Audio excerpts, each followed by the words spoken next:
quarterback fumbles the ball. Picked up by Kansas City. 25-20, 15-10, 5. Welcome home, Isaiah Pacheco. It is good, good, good. Who got him? Chris Jones got him. Mahomes looks that way. He's going to go wide open left side. Kelsey, touchdown.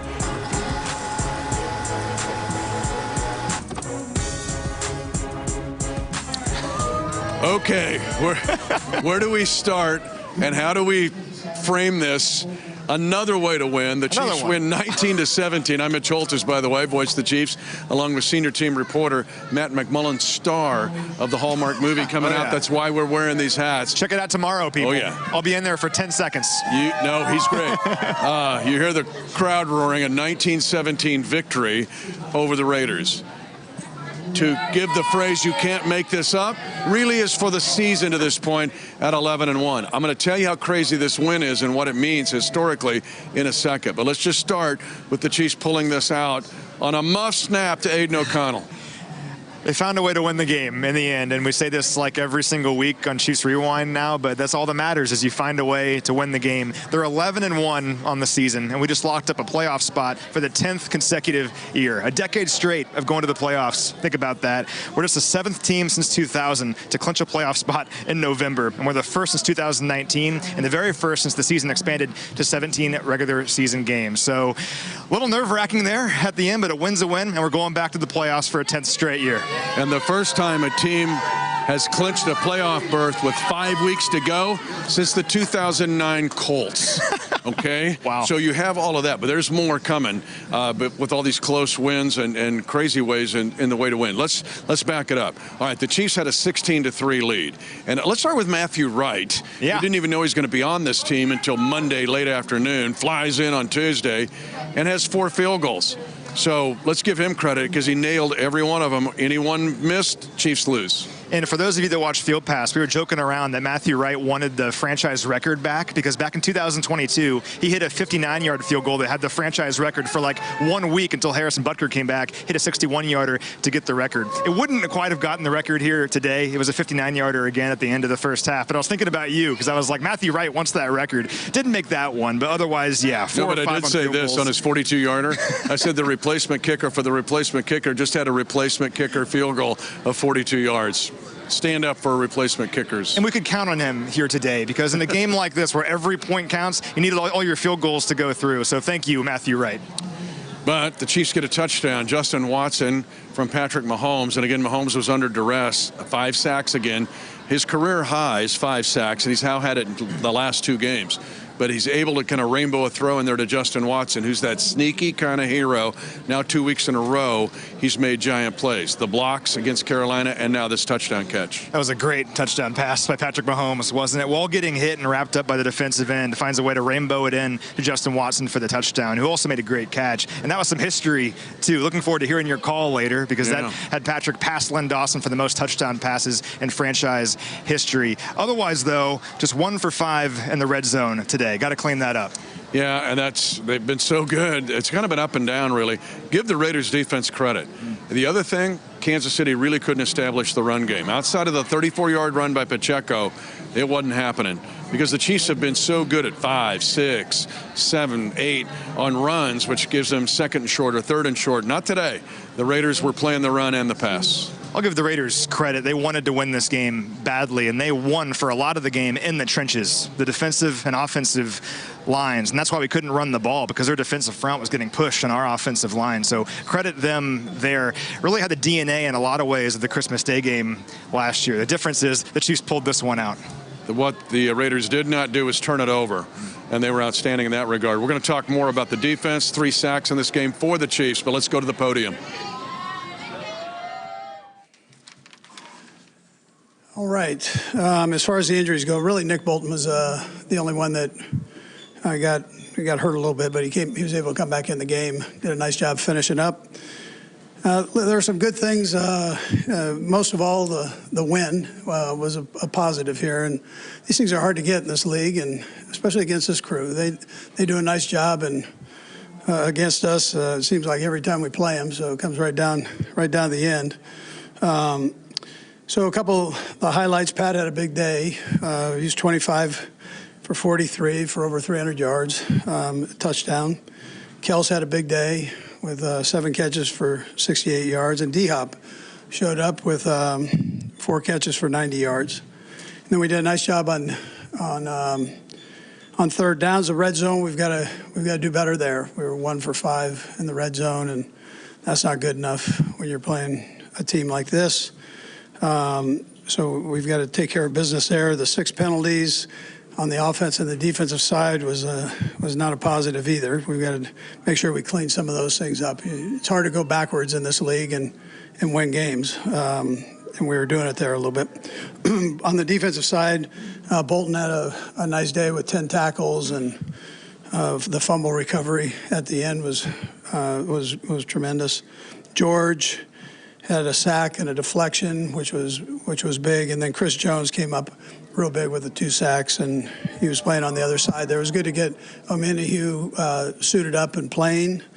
And then our kicker, Matt, with 4 kicks. He had the long one that he missed, but that was a long shot to start with. And then the other ones that were more in that range where you've got to be consistent. He was consistent with it. So, but the guys get a little bit of rest here, which I think is a good thing, coming off the short week and the kind of crazy schedule that we have. So they're going to get a couple days off, and I know they'll take advantage of that by resting up. So with that, time's yours. Can you take us through just the left tackle and then making a switch? Yeah, so Wanye was struggling a little bit, so moved Joe over there, Caliendo in at guard. I thought it was the right thing to do at that time. Talked to Andy about it. He agreed with it, and so we made that move. And just to solidify things, Pat took a few hits there, and so we were struggling at times. How disruptive is it to your offense that position's not solidified? Well, I'd tell you, yeah, I mean, I think you know this, Sam, but I would tell you that it's disruptive to any offense if the quarterback's getting hit and not able to get the ball off. And so that can be a problem. Now, listen, he's playing against a couple of good players, and so, but you've got to do better than what we did there. Talked to Wanye in there a little bit. He was disappointed himself for penalties as well. Those are things you just can't do in that spot, especially when you're struggling. Yeah, good observation. Yeah, you can't do that. So penalties are killers in this thing, and then the sacks are killers. So going backwards. Andy, you guys clinched a playoff spot today, as you know. Does this one feel any different given the down-to-the-wire nature of almost all these games? Well, it's a lot earlier than the other ones. Coach, can you take us through the play at the end with the fumble and kind of what your view of it was and the referee's explanation? It seemed a little confusing. Yeah, it wasn't confusing from our standpoint. We were good with it. They had to clarify a couple things, but it was a fumble, and they just wanted to make sure they had all the bases covered. How much consideration did you give going for it there? Yeah, I did. I considered it. That's why I called the timeout there. Hindsight, it might have been a good thing to do it, although we came out with a win. So. What was it for 46 times, only 14 rushes? How much of that had to do with the protection, or was it just a product of how the game was going that you went away from that? The run, you're saying? Yeah, well, we weren't doing too good with it. And so I felt the way they were playing, they were bringing an extra guy. I felt like we were better off with a short passing game, which was working. We were going up and down the field. We just weren't doing very good in the red zone. So, but we were struggling with the runs early, and so that was a decision I made with. Andy, why did you decide to punt there? Yeah, listen, I mean, that's one of those catch-22s either way. I would tell you that our punter was on fire today, doing a great job, and he backed him up, and I've trusted what we would do defensively there. So. Did Frazier have something for you there at all? Well, we talk. I mean, yeah, we talk. Yeah. How did you sense Pacheco and then he came out from there? Say that again, Pacheco. Back in the lineup? Yeah, that was great. I thought that was a positive. It was good to get Pacheco some reps in there. I thought he did a nice job when we had an opportunity to run. Okay. All right, good. He's back. Yeah, just like watching a movie. Here he comes, like the hero's back on the field. Isaiah "Pop" Pacheco. How good was it to be back on the field? Oh, it was a blessing. Thank God, I'm able to go out there and compete with the guys again. It's a blessing to be back next to Pat and Trav with a good group of guys, and we're flying. So many crazy wins by one possession, but you were watching most of them outside of your injury in the first 2 weeks. What was it like to watch all these and then be back on the field to get another one? It was that not too high, not too low moment, and, we've been there, we've done this before, and let's do it. And whatever happens, we're going to come out on top. I knew that. Let me ask you about that, because that seems to be almost a part of the secret sauce, is there's a belief, and there's no panic, right, in the huddle? Yes, that comes with the formula when you got all guys buying in, and you see for yourself.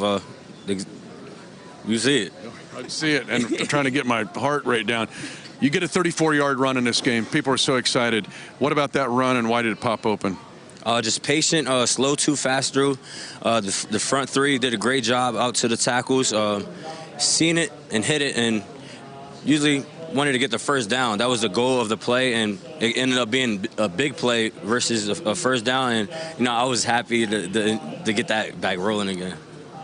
And then trying to close it out. That was the big run of the game. Other than that, it was tough to run today. Why was it so difficult?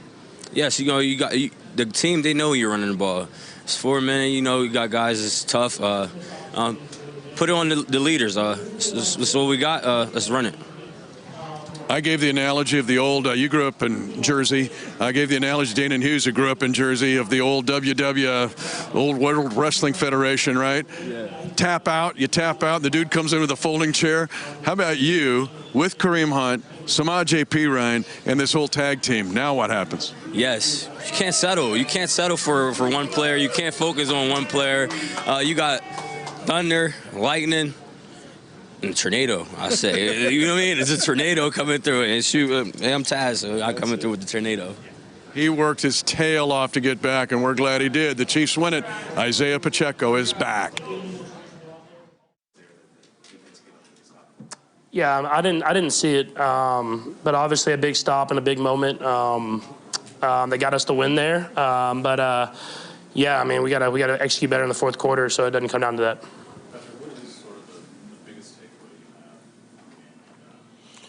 Just too many mistakes at the end of the day. I felt like there was times offensively we moved the ball, didn't execute in the red zone, didn't execute enough on third down, but too many mistakes. We got to clean that up if we want to get to where we want to go. Before the last punt, if we had a conversation with Andy, are you trying to make the case to go for it? Are you thinking you might go for it? Yeah, I mean, you're right on the edge of going for it. So we were talking about possibly going for it, and we trusted in our defense, and it worked out for us. Patrick, you clinched a playoff spot today, as you know. Does this one feel any different given the down-to-the-wire nature of almost all these games? Does this one feel any different?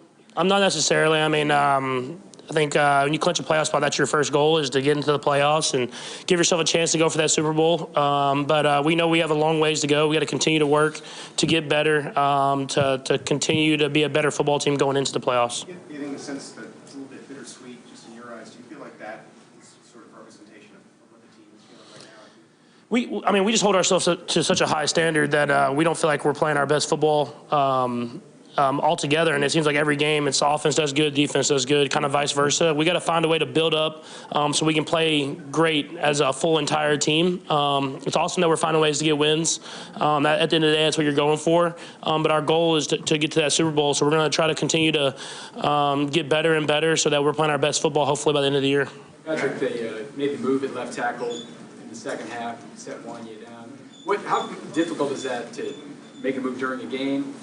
And just that situation with some penalties and some sacks and things on that end, I guess it was a necessary thing to do. Yeah, I mean, whoever's out there, I trust those guys to go out there and make it happen. I've seen those guys play, and they've played at high levels. And so the coaches made a move, and I thought the guys went in there and did a good job. I got to trust it. I think there was times I didn't trust it there on that last drive, and if I can trust it and maybe make some of those throws, that we're not in the situation that we were in at the end of the game. Patrick, is it going to stand out to you the most from this game? What your biggest takeaway the next few days? it's just missed opportunities at the end of the day. I mean, like there's going to be a lot of good. I mean, usually it's better than you think, or it's worse than you think. But it's there's going to be a lot of good on tape. But we have to just find ways to execute. I mean, there was one I hit Juju kind of on the cover zero blitz. I mean, I hit Trav and Juju was wide open probably for a touchdown. And there's the one at the end of the game with Xavier. If I can just give him a chance to make the catch there, we can ice it there. He goes down at the 2-yard line. We ice it. And so it's just missed opportunities, and we got to execute on those opportunities if we want to get to where we want to go. On that third down play, that seems like a higher risk play than just running the ball or something underneath. Take us through the reads on that play. Was that the first read? Yeah, I mean, it was that was the only read. We knew they gave me the choice to go out there. We called the play with some options, and we got the exact coverage that we wanted. We had a 9-man type protection that we were going to let Xavier just win one-on-one. He got cover zero type coverage, and he won. I just got to find a way to make the throw.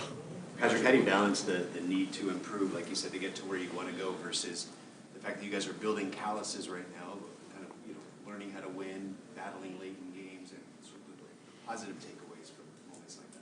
Yeah, I think, I mean, when you look back, I mean, it keeps you hungry. I mean, you're not satisfied with where we're at, even though we're winning football games. And so we know we have to get better. I think everybody in that locker room knows we have to get better.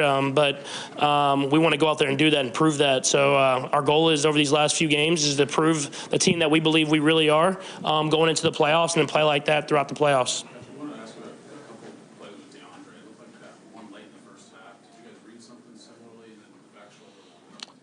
Yeah, no, we knew they were going to try to make a play because just in that situation of the game, they were going to try to make a play and jump a route. And so talked to him about it in the huddle, kind of got it to a little check, and then he made a play down the field. What was the second one again? The back shoulder. Yeah, the back shoulder. They were doing. They were kind of playing that kind of double trav type of coverage. And when they do that, you have one-on-ones, especially into the boundary. And so he actually went over the top. I kind of predetermined the back shoulder, but he came back and made a great play. And so if they're going to give him one-on-one matchups, man, he can win. And so I'm gonna keep giving him chances. Okay, thanks, Patrick. Thanks, Patrick. Thank you. Those are going to beat Arkansas tomorrow. Yeah, I know, man. I'm hoping for a win, man.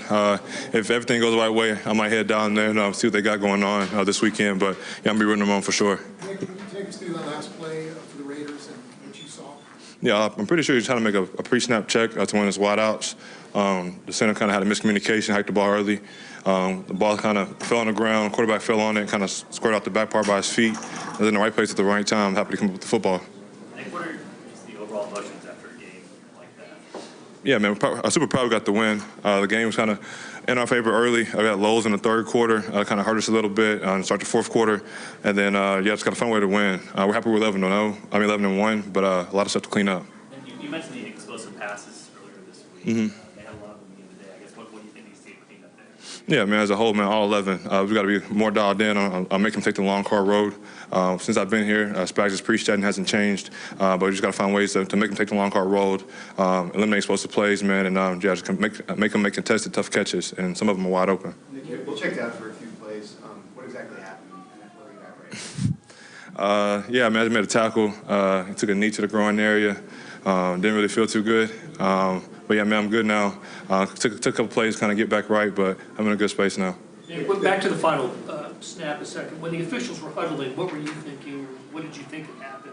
I thought it was either a legal shift or a legal formation maybe. I didn't think we were offsides. I didn't think we jumped the snap early because it was a botched snap. So honestly, I knew we had the ball pretty much. I just waited for the confirmation. If it was on them, I think it would have been a 10-second runoff with like 1 second left. So I think that would have helped us out in that favor, make them kick a quick field goal.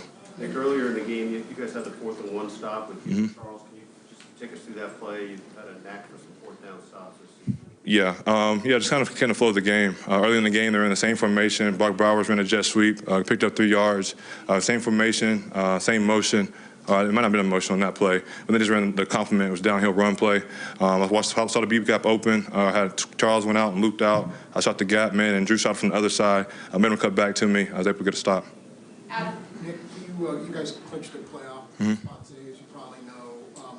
Does this one feel any different than the others since you've been here, just because of the down to wire nature? a lot of these games? Quite honestly, no. I was honestly kind of feels weird because it's so early. Usually it's a little bit later in the season we're able to clinch a playoff berth since I've been here. But yeah, I mean, we're happy we're able to clinch a playoff berth, but we got a long way to go to get to our end goal. It felt like there were some positive signs at the first and second level today. Yeah. Build up.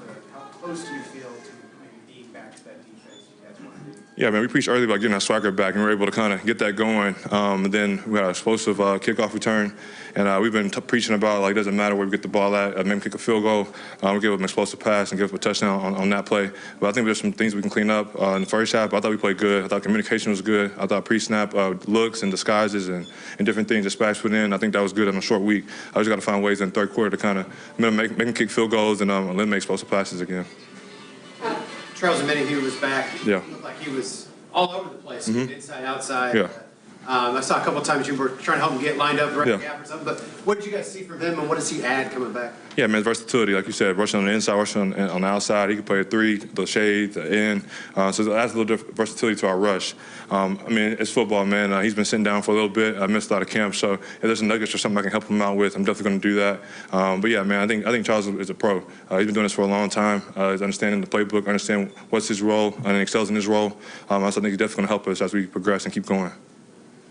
Nick, it's a little bit of frustration maybe last week because it wasn't exactly the way you guys wanted to win. Yeah. Maybe kind of the same this week. What's it feel like to you guys right now? Frustrated, happy? What is it? Yeah, man, we're happy. We got to win, clinch the playoff berth. We got just extended rest time. We're going to use it to our favor, kind of get back. I think we're pretty healthy at this point. We got a lot of guys coming back, but kind of just like it on the film. This last game we played, we didn't really get to dive into the film because of the short week. So these extra days, we can watch 2 games, get the communication right, get the eyes right, and kind of be on the X's and O's on what we got to do. Nick Patrick talked about, 1 week is the offense playing well, 1 week is the defense. Yeah. But at the end of the year last year, you guys all came together to play that complementary football. Yep. Do you remember what sparked that, or kind of what brought everything together? And if so, kind of how do you get back to that, or what, Yeah, man, I think it's a lot of different moving parts everywhere. I think especially we got a lot of young guys playing, and so there's going to be some growing pains. There's going to be some things that we got to kind of figure out, what's the best thing for those guys as well. I think we're trending in the right direction. I think the last year's prior, end of November, heading to December is kind of where we've been hitting our stride, and we got 2 wins underneath our belt, but there's a lot of work to go. So I think it's just going to take dedication, it's going to take determination, it's going to take discipline. I think those 3 things are going to help us take us to the next level. Thanks, Nick. Yeah, thank you. Go Hello. ahead and fire away. How'd that feel, first off, getting back out there? It felt awesome, just having that moment to get that contact again. I've been missing it. I've been backed up on anger, so being able to let that anger out on the field, it was a blessing. What was going through your mind? It seemed like you're pretty fired up, obviously, coming through the tunnel from the entrance, just in the crowd. Yes, what was going through my mind was I don't know what I'm going to do when I get out this tunnel. I haven't done it in a while. I'm like, I don't know what I'm going to do. I'm a dog. Let me see. I'm going to get down all 4s. Let me crawl. So that was going through my mindset during the moment. What were your observations about the position in your absence and Kareem's job? Yes, hats off to him stepping up. It's been a tough run. He's been awesome leading the room. Everybody's been following the leaders. And most importantly for me, just pinpointing the details in the meeting room for when I had the opportunity to get out and show my ability was to focus on the details, the chips, the check downs, and just the little things that will make my game a little bit better today. You mentioned being angry up there, Isaiah. What was it like just throughout this period of making sure that you got yourself right, and just how tough was this injury to deal with?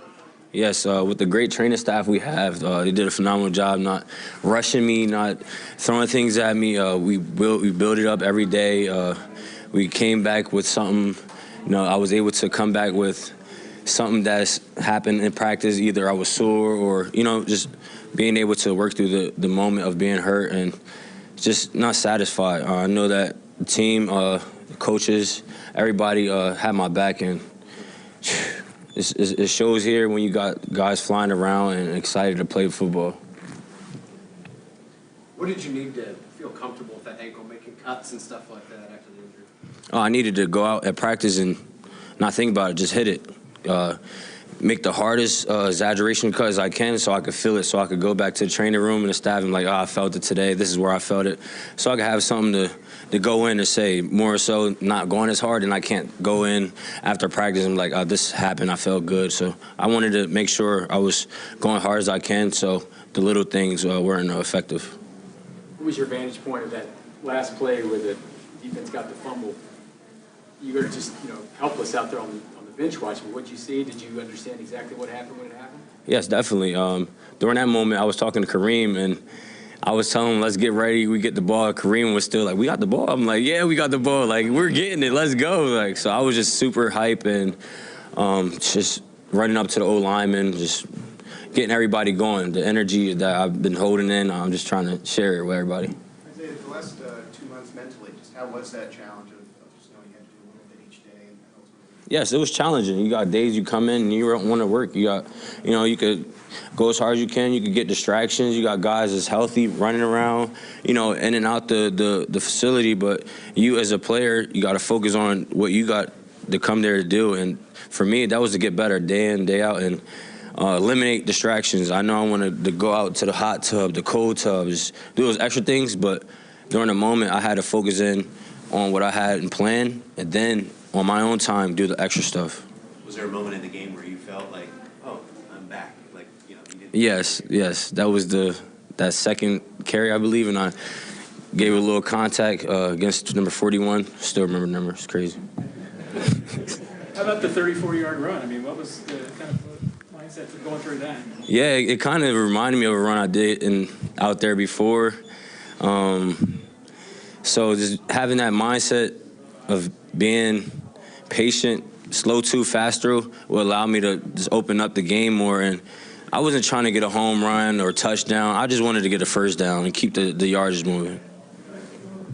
You mentioned giving the energy to your teammates. Did you feel them absorbing it? Did you feel a little juice? Absolutely, I felt it. When I got back to the huddle, them boys hit me in my head, smacking me like, let's go. Like, you poof. Like, I'm like, damn, I'm just getting warmed up.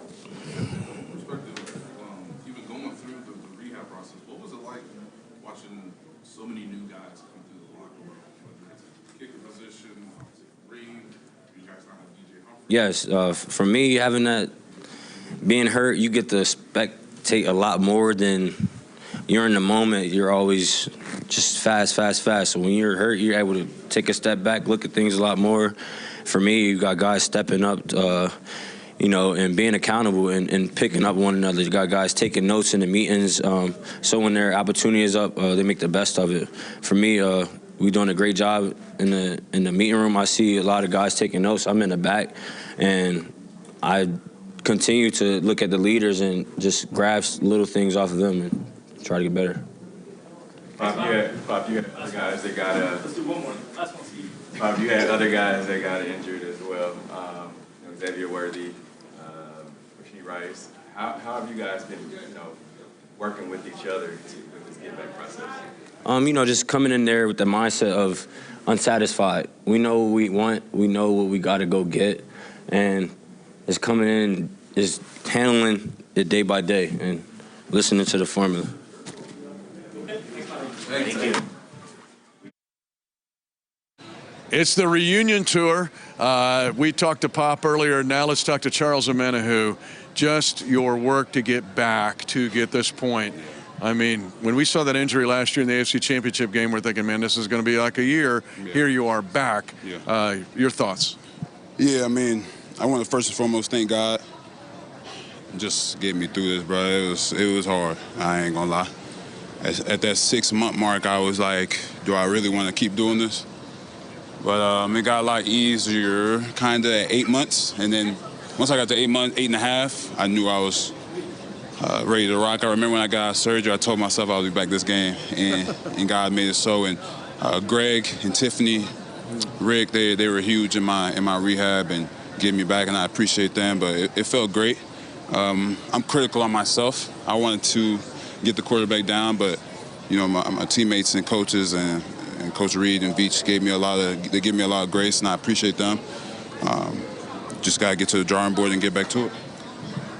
Your ability, well, first of all, you were watching on the side with all these games like this. We've won 14 games in a row, one possession. It's an NFL record. But to watch it and now to live it and win it, what does that mean? I mean, just how the ball roll. I know you everybody want big blowouts and easy wins and no heart attacks out there, but sometimes you got to grind it out, and it's okay to grind it out. So that's just what it was, and as long as you win, that's what matters, and keep on rolling. How much, we talked about how, and I want the Kingdom to know how hard this dude worked physically, but mentally and emotionally to stay ready to go so that when you hit the ground, you hit it running, because you did hit it running today. Yeah, I mean, I just had to really, like I said, lock in the weight room with Greg and lock it in the training room with Tiffany, and that's how it happened. Like I said, it's never easy, and I really salute all the guys that have ever had to come back from this injury, because it's hard, bro. It's hard to come back and then be able to just feel like you're yourself.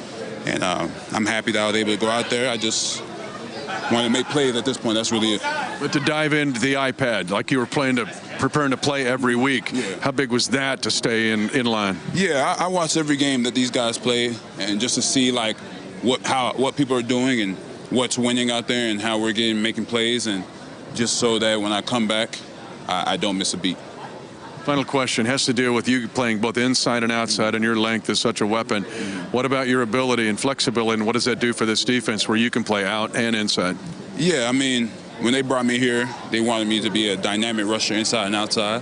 So that's my goal, and I've done that my whole career. I think I just got to get my feet wet, keep chugging, and go back on the tape. My family and friends ain't going to let me watch tape tonight, but tomorrow I'll watch and see where I could be better at, because, like I said, they brought me here to make an impact. And these next 5 games before we get into the playoffs, I need to make an impact. I need to feel myself make a play so I can get the swag back. 9-0 is back, everybody. Everybody needs to know how hard this guy worked to get to this point. Charles Omenihu. Thank you, bro. Hey, guys. Just take us through the last defensive staff. What did you see? Listen, I praise the crowd, man.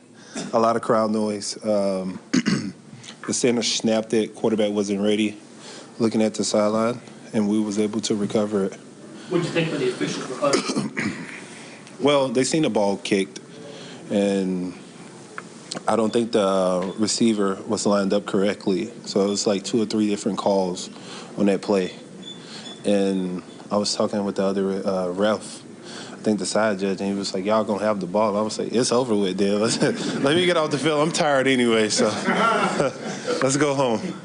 Chris, you guys had a lot of success knocking them out of field goal range, or at least to a long field goal 3 times and then a 4th one. What went into that success when they got to the point where they had the 30, between the 30 and 40, that you guys were able to make sure you held them to no points?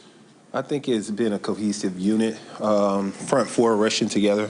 I think George came up with a critical sack, knock him out. And also Nick down close to the 40-yard line, knocked him out with the pass deflection. I think more so playing disciplined football on defensive-wise.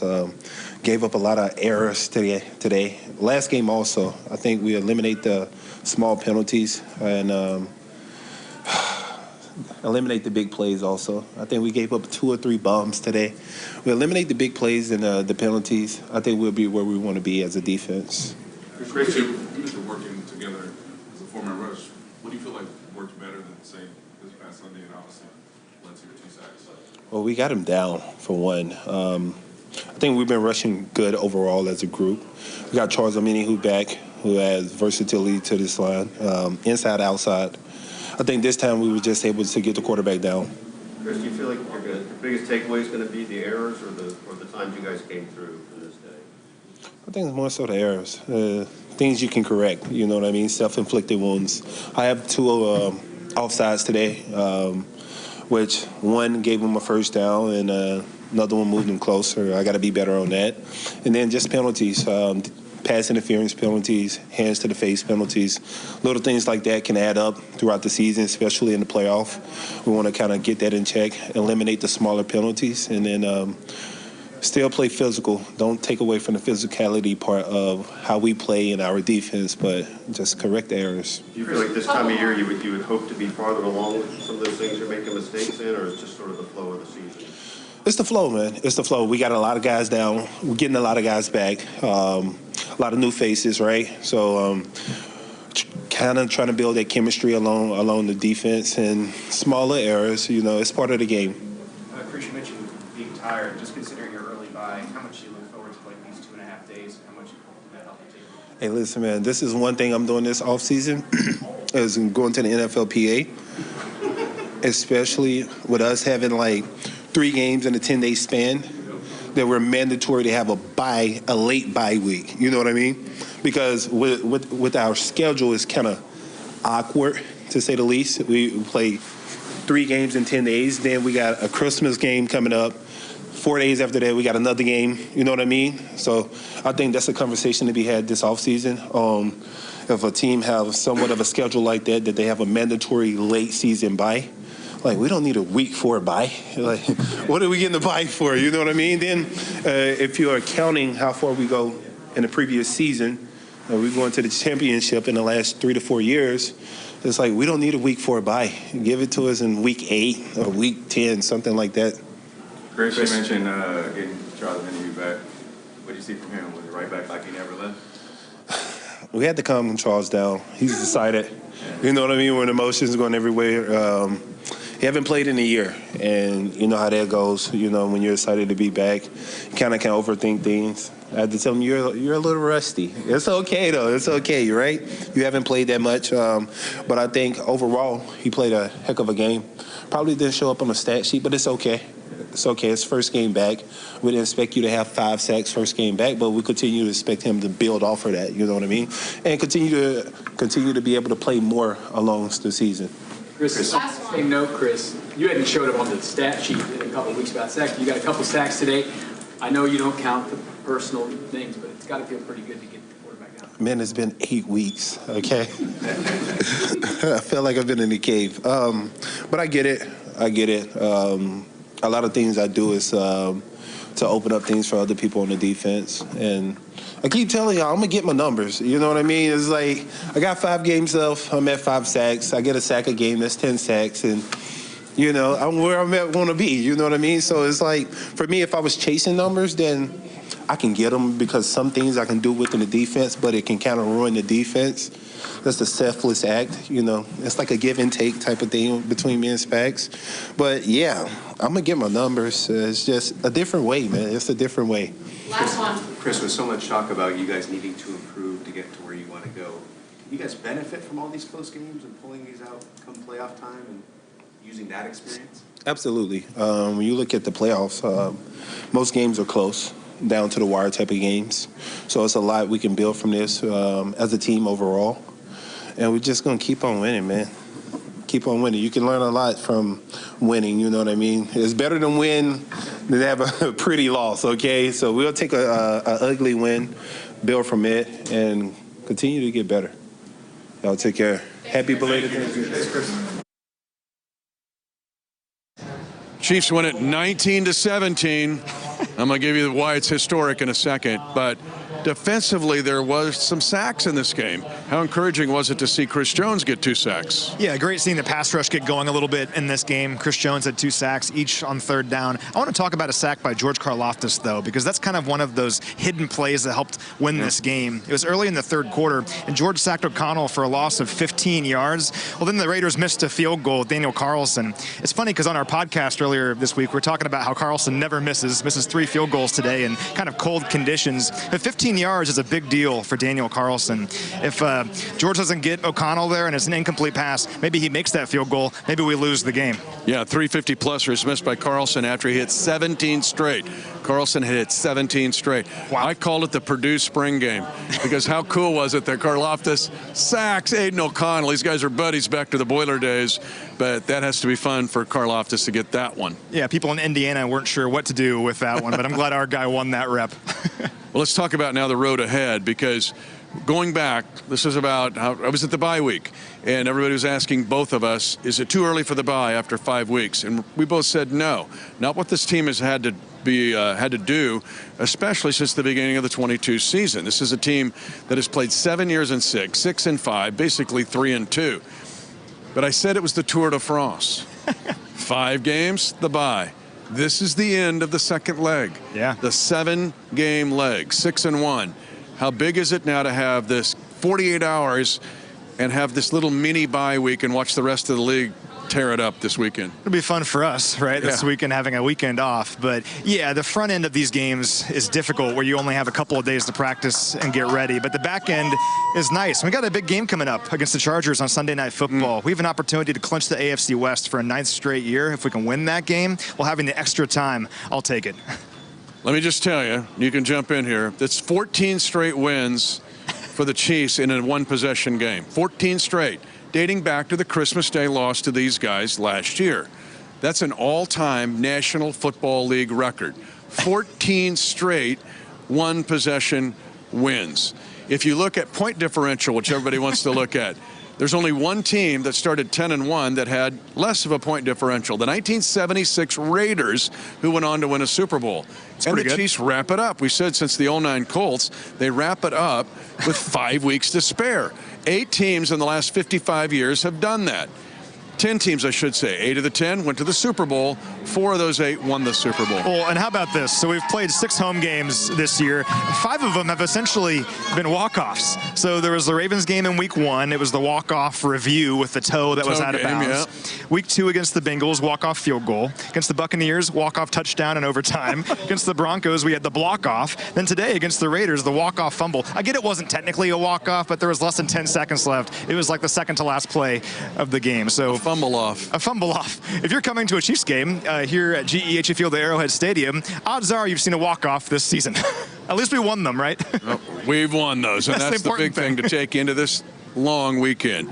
He's Matt McMullen. I'm Mitch Holthus, voice of the Chiefs. The Chiefs are 11-1 by a whole variety of ways. Chiefs Rewind is brought to you by Ford, the official car and truck of the Kansas City Chiefs, and by CommunityAmerica Credit Union, the official banking partner of the Kansas City Chiefs.